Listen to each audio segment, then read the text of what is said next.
My leg's still quite painful and swollen. Is there anything else I can do to help with my recovery? Yes, there are a few things you can do yourself, in addition to the medical treatment you should keep following. I'll explain them to you now.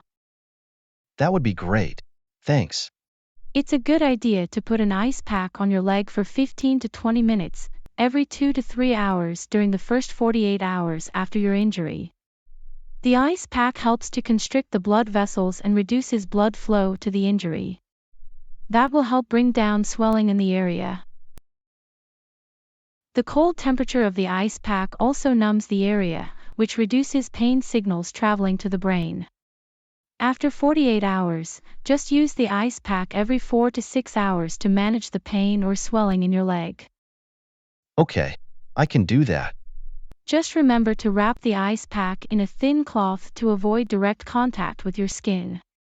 Putting an ice pack directly onto the skin can lead to frostbite or skin damage. And you should always remove the ice pack straight away if you experience tingling or excessive cold sensations. Right. I'll be careful about that. What else can I do? Another thing that helps bring down swelling is to put your leg up on a pillow or cushion for about 15 minutes. Keep it elevated above the level of your heart to encourage excess fluid to drain away from the swollen area. Try to do this 3 or 4 times a day. Okay, I can manage that. Is there anything else? The last recommendation is to wear a protective boot whenever you're walking about. Make sure the boot fits well and the straps are tight enough to support your leg. If your leg becomes numb or you feel any tingling, the boot is too tight and you need to loosen it immediately. How do I walk with the boot?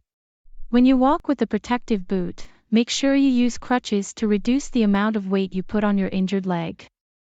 Keep your body upright and use your arms to support your weight. If you can, try not to lean heavily to one side. Okay, I understand. How long should I wear the boot each day? Wear the boot whenever you're on your feet, and remove it when you're resting or sleeping. You should also take the boot off when you're doing your exercises. Okay, Finally, keep the boot clean and dry to avoid fungal infections. okay. I'll follow all your advice and hope my leg feels better soon.